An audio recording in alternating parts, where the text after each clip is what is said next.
With the drafting of Lewis Cine in the first round of the 2022 NFL Draft, the Minnesota Vikings really put a premium on having some top-tier defensive talent. Now, obviously, they've got some dudes. Now, obviously, also they've got some guys in the draft that you're going to really like. I think Andrew Booth Jr. is going to contribute a lot.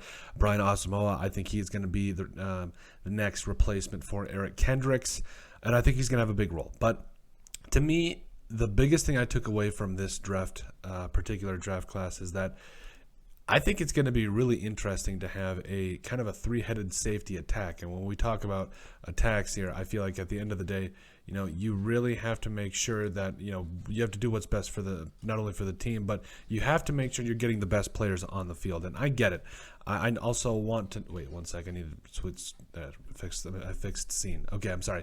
Anyway, you want to get the best players on the field. You want to get the people on there that will make the most impact. And if that means taking out an outside linebacker, i.e. guys that I don't think will make as much of an impact as Lewis Cine, yeah, I think that's going to be the route we go here, because you got Eric Kendricks and Jordan Hicks in the middle there.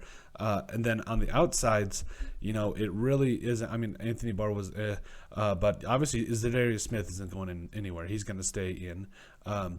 So you've got him and Danielle Hunter. So the problem with that is I just feel like, after that point, I think probably Lewis Cine is going to be the new starting free safety, and then they're going to move Harrison to strong safety, because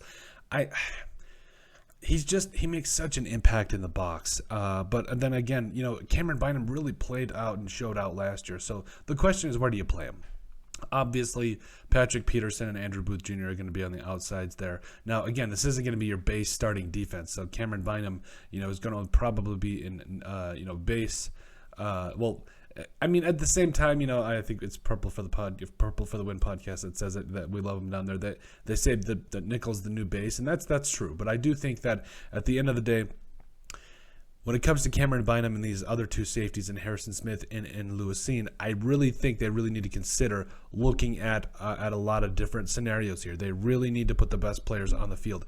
If you're in a situation where you have Harrison Smith, Lewis Cine, and Cameron Bynum on the field, I just for all that could happen, it makes me so excited. You talk about a guy like Cameron Bynum playing over the top that can go and be that ball-hawking safety, while on the flip side of that, Harrison Smith is down in the box, being that enforcer-type player that, you really wanted him to be. Now, I get it. The way that ESPN has the depth chart right now, they're going to have Lewis Cine as the starting free safety.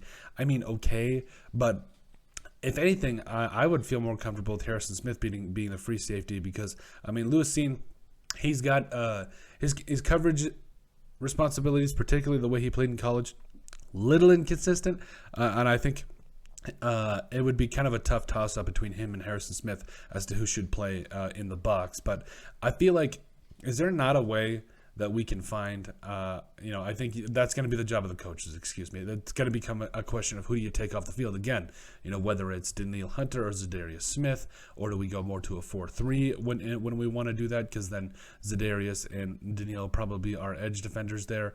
Then you take out a defensive tackle, So, no.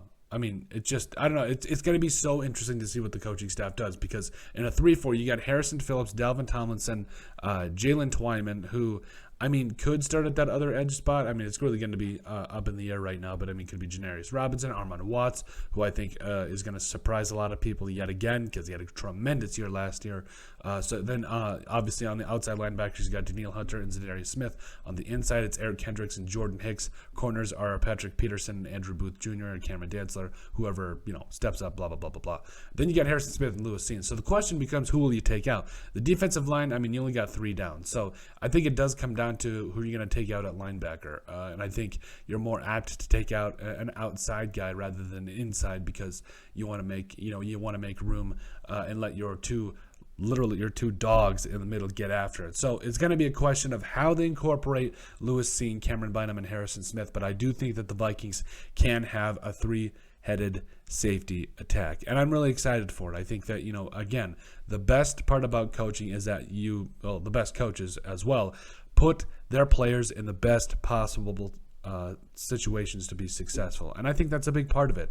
Obviously, you get guys in the first round that you're just kind of messing around with. You want to see how they kind of incorporate themselves into your defense. But overall, when you got 3 studs at safety, it really needs to be priority this year to be able to make the best substitutions and get the most out of your entire defense and roster. But let us know what you guys think. Make sure you guys like and subscribe down below. Leave a like and a comment. It helps people find the show. We greatly appreciate all the support that we've gotten and continue to get. You guys are all truthfully awesome. We love every single one of you. In the description down below, you'll find all of our social media platforms down below. Make sure you guys give us a like and a follow there. Also, remember to give us a listen and sub on iTunes. And finally, if you have anything else you'd like us to cover, send us an email at thesportsbp@yahoo.com or put in the comment section down below, and we would love to cover it. But let us know what you guys think about the Minnesota Vikings having a 3-headed safety attack.